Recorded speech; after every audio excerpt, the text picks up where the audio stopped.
Liguei para ela. Desculpa, Cláudio. Não funciona. Cláudio, você pergunta pessoal aqui, pessoalmente aqui, né? Desculpa, não. Tá ouvindo agora? Tá. Bom, boa tarde a todos. Quero cumprimentar e agradecer ao excelentíssimo senhor presidente, deputado Rogério Rosso, pelo convite que muito me honrou. Agradecer e cumprimentar o excelentíssimo senhor relator, deputado Jovair, que também muito me honrou com o convite. Cumprimentar com precedência a senhora Maria Lúcia, que está aqui ao meu lado, a pessoa que, junto a seu pai, me rendeu apoio para tomar essa iniciativa já em dia 1º de setembro. Se não fosse a senhora Maria Lúcia, nós não estaríamos aqui. E na pessoa da senhora Maria Lúcia, render as minhas homenagens ao doutor Hélio Bicudo, que eu considero um exemplo de brasileiro. Então, agradecer aqui a pai e filha, a uma só vez. Quero cumprimentar o professor Miguel Reale Júnior, meu sempre orientador. Não é simples falar depois de professor Miguel, que realmente até emocionou a todos nós com a sua manifestação. Cumprimentar vossas excelências, deputados que estão favoráveis, deputados que estão contrários, deputados que estão ainda a refletir. Dizer que, independentemente do posicionamento de vossas excelências, é uma grande honra vir aqui, poder ser ouvida por vossas excelências, poder ouvir vossas excelências, na sequência tentar responder à altura as indagações de vossas excelências. E dizer que quando, lá atrás, eu decidi trazer esse pedido de impeachment aqui ao Congresso, talvez não tenha ficado isso claro a vossas excelências no primeiro momento, mas foi com o intuito de demonstrar o apreço, o respeito, a consideração que eu tenho para com o Poder Legislativo. Nós estamos tratando de fatos que configuram, a um só tempo, crimes de responsabilidade e também crimes comuns. Tanto é assim, e isso consta da denúncia, que antes do pedido de impeachment ser apresentado, perdão, não cumprimentei os demais integrantes da mesa, perdão. Antes do pedido ser, e os presentes que não são parlamentares também, estão todos cumprimentados. Antes do pedido de impeachment ser apresentado, o professor Miguel Reale Júnior encaminhou à Procuradoria-Geral da República uma representação criminal referente às figuras típicas do direito penal comum, que tem correlação com as figuras típicas dos crimes de responsabilidade que são submetidos a vossas excelências. Quando é feita essa representação por crime comum, leva-se, na verdade, um pleito, que representa, digamos assim, a expectativa de parte de um país para uma única pessoa, sem nenhum demérito ao Procurador-Geral da República, é uma única mente que vai se debruçar sobre aquela representação. E depois, se concordar ou não, vai levar para o Supremo Tribunal Federal, que representa um poder também que todos nós honramos e respeitamos. No entanto, quando nós falamos de uma denúncia, um pedido de impeachment, ele é trazido para os representantes do povo. Então, a importância deste momento, independentemente de qual será o resultado desse processo, ela é única, porque ao trazer um pedido de impeachment para ser apreciado, primeiramente pelo presidente da Casa, em segundo lugar por esta comissão, que eu entendo como soberana, essa comissão é soberana, depois pelo plenário da Câmara e depois pelo Senado, nós temos todo um procedimento em que o povo está representado. Então, eu gostaria de iniciar dizendo que, ao trazer esse pleito para vossas excelências, é uma manifestação do reconhecimento do poder e da importância desta casa e da expectativa que a população tem para com esta casa. Eu tenho visto vários cartazes e respeito, isso é uma coisa que eu respeito, é a liberdade de manifestação. As frases que dizem impeachment sem crime é golpe. Esta frase é verdadeira.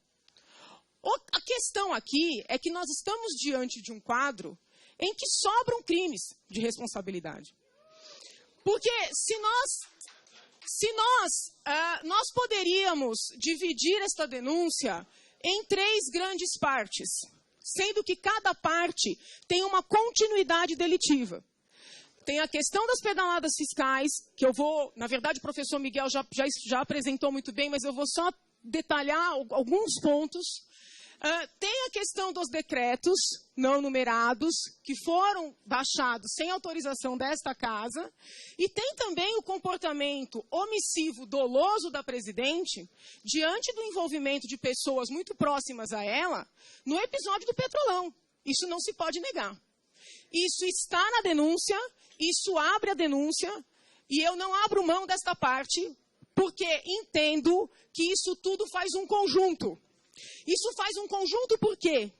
Porque foi necessário baixar decretos não autorizados, abrindo crédito não autorizado, quando já se sabia que o superávit não era real.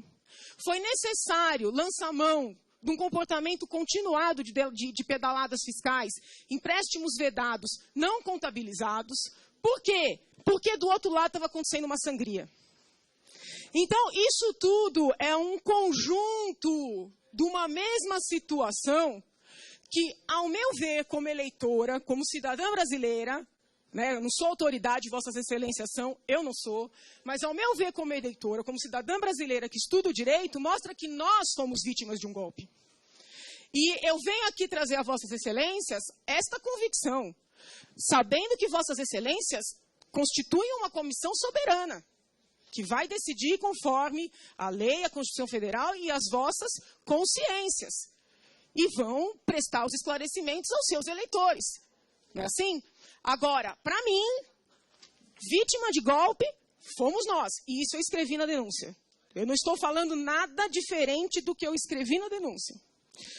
Pois bem, com relação a... Eu tenho ouvido muitas críticas, muitos comentários no sentido de que irresponsabilidade fiscal não justificaria um impeachment. Com todo respeito a esse pensamento divergente, é importante voltar um pouco no tempo. O que acontecia antes de nós termos a Lei de Responsabilidade Fiscal, que é a Lei Complementar 101/2000? Acontecia o seguinte: os estados iam utilizando o dinheiro dos bancos públicos, sem ter condições, sem ter arrecadação. Ao fim e ao cabo, como não havia um instrumento legal, quebravam os bancos, ficavam quebrados, e o povo é que pagava a conta. Com aumento de imposto, com transferência. Tanto é que, se vossas excelências puxarem pela memória, quando esta lei complementar 101/2000 foi editada, ela foi muito festejada, como uma garantia, né, da população de que a responsabilidade fiscal passava a ser um valor. Eu ouvi comentários no sentido de que confesso, respeito, mas é muito difícil ouvir isso, de que a lei de responsabilidade fiscal somente se aplicaria a governadores e a prefeitos, e não para presidente da República. Com todo respeito, a própria lei é clara, é límpida, no sentido de que ela se aplica assim ao Executivo Federal. Se vossas excelências abrirem nesse momento, para verem que eu não estou mentindo, a Lei 101/2000, e olharem o artigo 38, vão ver lá que está escrito assim: não pode fazer operação de crédito por antecipação no último ano do mandato do presidente, do governador e do prefeito. Então, esse é o primeiro ponto que mostra que se aplica assim a presidente da República. Segundo ponto, se vossas excelências abrirem a lei e olharem no artigo 73, vejam para constatar que eu não estou mentindo. Está escrito lá: o valor albergado nessa lei, ou seja, a responsabilidade fiscal, será tutelada por norma a ser editada e também pela Lei 1079/50, pelo Código Penal, pela Lei de Probidade. Ou seja, a própria Lei de Responsabilidade menciona a 1079/50, que é a lei do impeachment, que é a lei que está dando apoio, fundamentação, para que nós estejamos aqui. Então, esse argumento de que não se aplicaria a presidente da República, ele não prospera. Não é porque eu acho que ele não pode prosperar. Não é porque eu penso que ele não é justo. É porque está escrito na lei. É bem verdade que não seria lógico, mas também está na letra da lei. Como bem disse o professor Miguel, para dar concretude à Lei de Responsabilidade Fiscal, foi editada no mesmo ano a Lei 10.028, que criou o que não existia no Código Penal, que é um capítulo que trata dos crimes contra as finanças. Se Vossas Excelências quiserem conferir, é o artigo 359A ao 359H. O comportamento da nossa presidente se encaixa direitinho no 359A e no 359C. 359A por ter feito operação de crédito proibida. 359C porque fez isso às vésperas da eleição e depois continuou. Aliás, fez isso para garantir a reeleição. Para criar uma falsa sensação de estabilidade. Para poder subir no palanque e dizer que as contas estavam rígidas, como fez com relação à Petrobras, que negou os fatos até quando não era mais possível negar. Pois bem, veio a Lei 10.028, criou este capítulo no Código Penal dos crimes contra as finanças, que foi o que deu ensejo à representação feita pelo professor Miguel. Ao mesmo tempo, esta lei, ela alterou a 1079/50, que já penalizava como crime de responsabilidade a lesão ao orçamento, mas para detalhar essas lesões. Então, esta lei que tem natureza político-penal, porque é a que prevê a penalidade do impeachment, trouxe os artigos 10, 11 e 12 para a Lei Complementar 101/2000, que descreve direitinho o que a nossa presidente fez.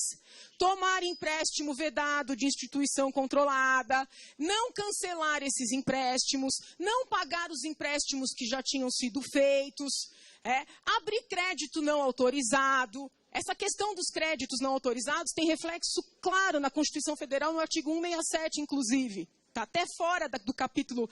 É tão forte isso que está no 167. Pois bem, algo que é muito importante que fique delineado. O artigo 36, então é importante ter esse quadro na cabeça. Tem a Constituição Federal, no artigo 85 e o 167. O 167 trata dos decretos não autorizados. O 85 proíbe, prevê como crime de responsabilidade a lesão ao orçamento e a improbidade.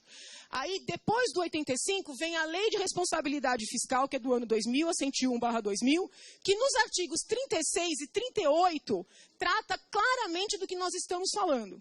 Aí vem o Código Penal, que tem a representação lá com a Procuradoria-Geral, e tem a Lei 1079/50, que é disso aqui que a gente está falando.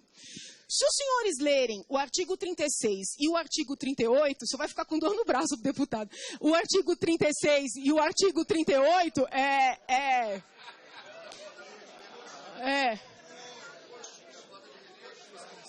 Perdão. Não, tá certo. O artigo 36...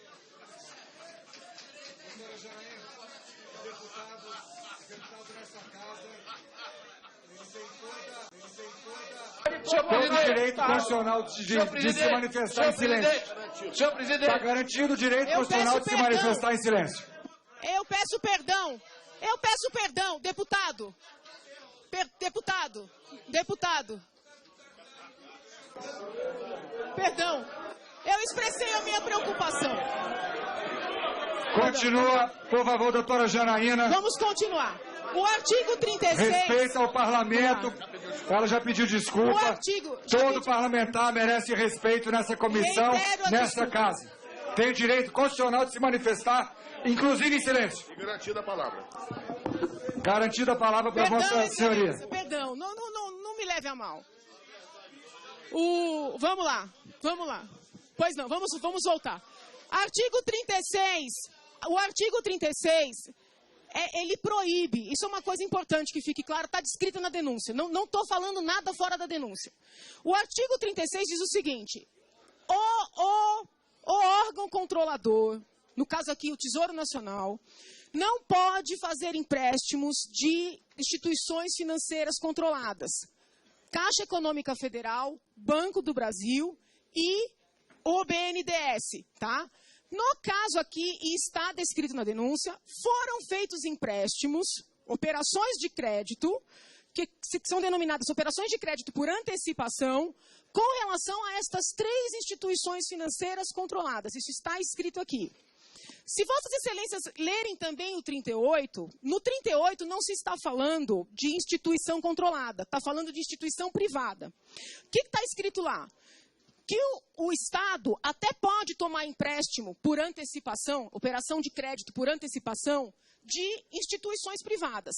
Porém, não pode fazer isso no último ano do mandato. O que nós temos aqui, Excelências? Nós temos uma dupla violação legal. Porque, a um só tempo, se tomaram empréstimos de instituições controladas, violando 36, e também fez-se isso no topo, em termos de quantidade, de número de operações e de valor das operações, justamente no ano eleitoral. Né? E isso é importante para a nossa denúncia, porque é aqui que se caracteriza, né, a fraude eleitoral, não no sentido de fraude que o Tribunal Superior Eleitoral está apreciando, que não entra aqui na nossa matéria, mas no sentido de criar na população, não importa se rica, pobre, mas na população, o sentimento de que existia uma segurança financeira e fiscal que, na verdade, já não havia. E era sabido que não havia, porque estes créditos eram, como bem disse o professor, eram contabilizados pelas instituições financeiras, inclusive com previsão de juros, que também reforça se tratar de empréstimos, mas não era contabilizado pelo Tesouro Nacional. Então, num ano eleitoral, Excelências, tem investidores estrangeiros olhando para o país, tem investidores internos olhando para o país, tem as oposições olhando para as contas, tem o povo querendo saber se os programas que estão sendo prometidos poderão ser mantidos. Então, foi muito útil a presidente da República, naquele momento, lançar mão desse expediente, porque criou na população, como um todo, um sentimento de que tudo aquilo que estava sendo prometido poderia ser cumprido, quando já se sabia que seria impossível. Ganhasse o governo, ganhasse a oposição, porque aquilo tudo estava oco. Como está oca a Petrobras. E isso está escrito aqui na denúncia. Eu não estou inventando nada, está escrito aqui. Paralelamente a estas operações de crédito vedadas e não contabilizadas, foram baixados esses decretos, sem autorização de Vossas Excelências. Esses decretos são proibidos pelo artigo 167 da Constituição Federal, porque para se abrir crédito é necessário ter dinheiro. E o que acontecia? Havia um superávit anunciado, absolutamente fictício. Com fulcro naquele superávit fictício, que já se sabia fictício, porque já tinham mandado um projeto de lei para reconhecer que tinha que diminuir, abriram créditos bilionários, né, sem autorização desse Congresso, sabendo que não teria condição e rigidez financeira para cumprir. Mais uma ilusão que ocorreu justamente na virada, 2014 e 2015, para poder dar dinheiro. Por que precisou fazer tudo isso? Além de criar a ilusão, porque a sangria do lado de lá estava grande demais. A sangria estava grande demais. Está aqui na denúncia, não estou inventando nada. Por meio do BNDES, foi mandado dinheiro para Angola, foi mandado dinheiro para Cuba, foi mandado dinheiro para outros países, que num primeiro momento eu pensava que era uma questão ideológica, muito embora não aceitasse o sigilo. Eu não entendia por que essas remessas eram feitas sob sigilo. Coincidentemente, as empresas envolvidas na Lava Jato foram prestar serviços nesses países. Coincidentemente, o marqueteiro que serviu ao presidente, que agora está preso, foi prestar serviços nesses países. Quem pagou essa conta? Né? Quem pagou essa conta? Senhores, eu não estou inventando nada. Isso está na denúncia. Não. Vossa Excelência quer que eu leia? Mais uma vez, eu gostaria de... Vamos aguardar o fim da explanação da doutora Janaína. Com a palavra... Vamos aguardar o fim da explanação da doutora Janaína. Com a palavra, a senhora ainda tem 11 minutos e 40 segundos. É muito importante, senhores, porque, vejam, não é confortável esse sentimento que estão tentando criar na população de que nós estamos praticando um golpe, né? Não é confortável. Então, é necessário, independentemente do resultado desse processo, porque todo advogado, e eu sou uma advogada, né? Todo advogado sabe que ele pode pleitear, que ele vai levar as suas razões, né, as suas motivações, mas ele nunca tem certeza do final. Inclusive o advogado que dá garantia de resultado, está ferindo o código de ética, não é assim? Então, independentemente do resultado desse processo, é importante que Vossas Excelências e que a população tenha compreensão de que nós não estamos inventando nada, de que nós não estamos trazendo para Vossas Excelências apreciarem questões que não têm uma tipificação legal. Estas questões têm sim tipificação legal. Se Vossas Excelências vão corroborar ou não, é uma outra história, mas tem. Especificamente no que tange às pedaladas, um outro ponto que vem sendo muito questionado é uma suposta necessidade de esperar a aprovação das contas por esta casa. No entanto, sob o ponto de vista da caracterização do crime, tá, em termos da realização, da completude, da materialidade do crime, o que interessa é o fato praticado. E os fatos estão caracterizados, muito bem caracterizados, no acórdão do TCU, que foi publicado em abril de 2015. Quando o TCU rejeitou as contas, foi apenas uma confirmação, né, quase que uma constatação, de que os fatos tinham sido praticados. Vossas Excelências vão lembrar, e isso está escrito na denúncia, que o próprio ministro Levi, por volta de maio, junho de 2015, ou seja, segundo mandato, deu várias manifestações no sentido de que é necessário despedalar, porque o ministro tinha consciência do que era responsabilidade fiscal. Tanto tinha que caiu, porque a responsabilidade fiscal neste governo, infelizmente, não é um valor. Prova que não é um valor que se fala reiteradamente que isso é uma questão menor. Mas se a responsabilidade fiscal não for observada, nenhum programa pode ser mantido. Vossas Excelências não imaginam a dor das famílias que acreditaram que iam ter seus filhos terminando a faculdade e estão começando a receber cartinha de que ou eles pagam ou eles perderam esse sonho. Então a situação é muito grave. Aqui não tem nada a ver com elite, com não elite. Tem a ver com povo enganado. Tem a ver com um povo enganado que agora não tem mais as benesses que lhes foram prometidas, quando quem prometeu já sabia que não podia cumprir. Outro ponto importantíssimo, Excelências. Se Vossas Excelências, e vão constatar que eu não estou mentindo, peçam para a assessoria fazer um levantamento nos TJs do Brasil inteiro.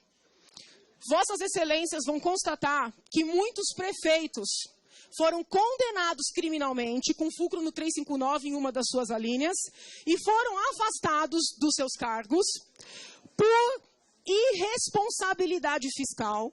E aí, ouso dizer, em situações muito menos relevantes, muito menos significativas do que a situação que é trazida neste momento à apreciação de Vossas Excelências.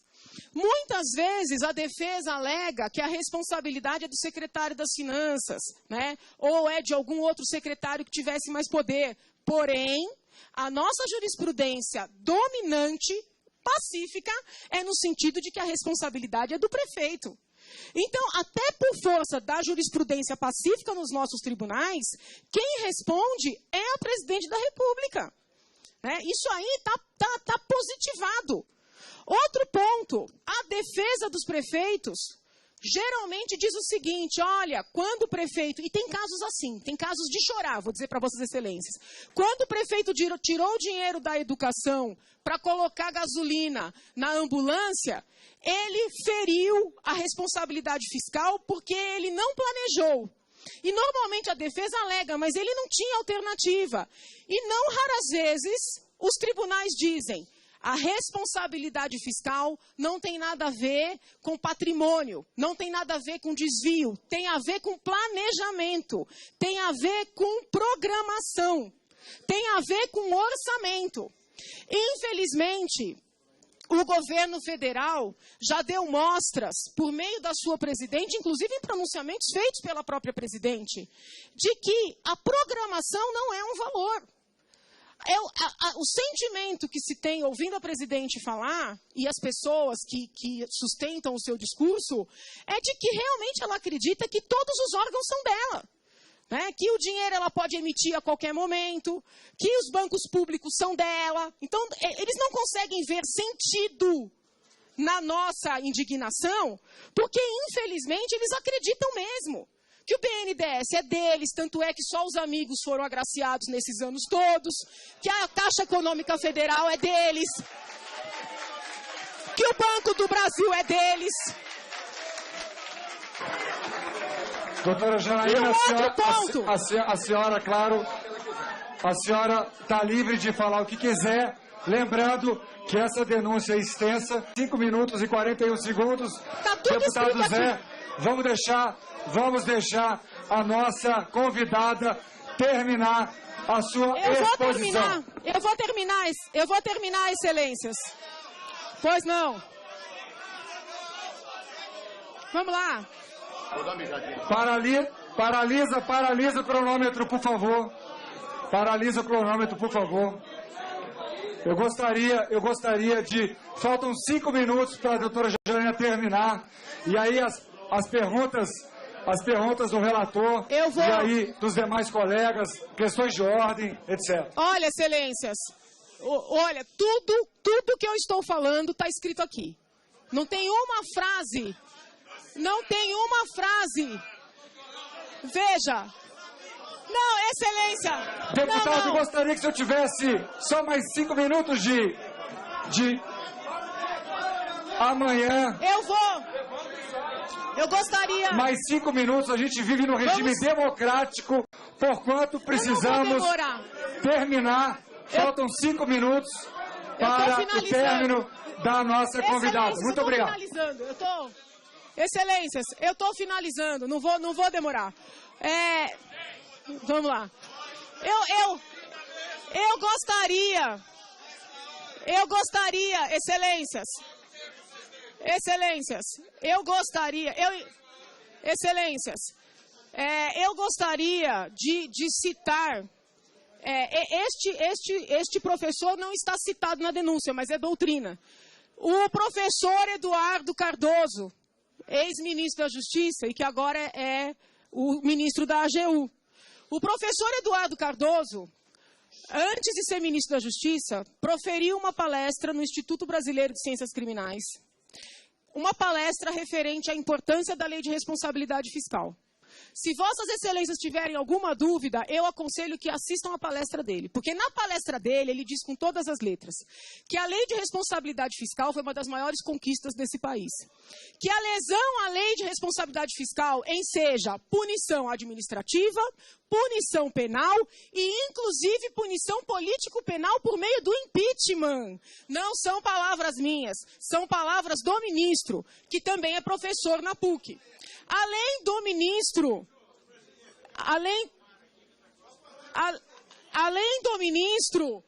há professores, né, que são versados em finanças, porque eu e o professor Miguel somos da área penal. Há professores cuja concentração é em finanças que já se manifestaram no sentido da caracterização do crime. Professor Regis de Oliveira, que já pertenceu a essa casa, professor José Maurício Conte, e no campo constitucional, outros tantos. Ives Gandra, Adilson Dalari, o Zaclis, Lionel Zaclis, e o professor Disseu Tordesilhas. Então, muitos estão aqui citados e há pareceres, inclusive, anexados a esta denúncia. A objeção que tem sido levantada, inclusive hoje, foi falada na imprensa, de que nós só poderíamos falar de 2015. Peço vênia a vossas excelências para lembrar o falecido ministro Paulo Brossat, quando dizia e escreveu na obra mais clássica sobre esse tema, que o processo de impeachment é um processo político penal. E que, inclusive, vejam, a nossa denúncia tem 65 páginas bem minuciosas, mas Paulo Brossard escreveu que quando uma denúncia de impeachment é trazida ao Congresso, tem poder o Congresso, inclusive, de considerar fatos posteriores, porque o Congresso não pode querer viver num mundo que não existe.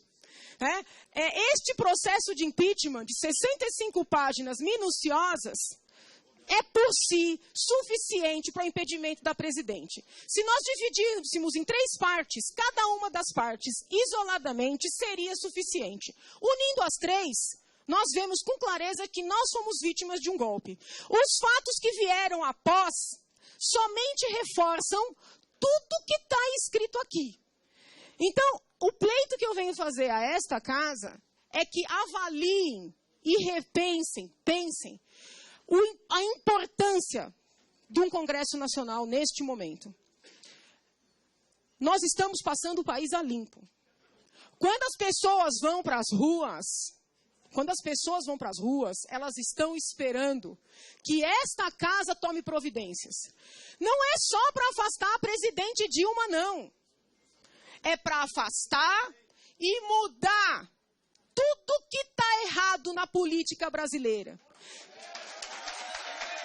Que está levando o nosso país para o buraco. Está fazendo com que nós passemos vergonha no exterior. Quando eu trago aqui eu fui muito criticada ao fazer esse pedido de impeachment pela direita e pela esquerda. A senhora tem mais 1 minuto. Eu ouvi muito, excelências. Como é que a senhora vai fazer um pedido para aquela casa? Aqueles parlamentares não têm legitimidade. Eu ouvi isso. Quando eu trago aqui, é porque eu estou dizendo a vossas excelências, seguindo São Tomás de Aquino, que disse lá, quando há uma crise, procure a autoridade. Eu não sou autoridade. Eu sou uma cidadã brasileira, doutor Hélio Bicudo, professor Miguel e Maria Lúcia também. Nós viemos pedir providências a vossas excelências. Muito obrigada.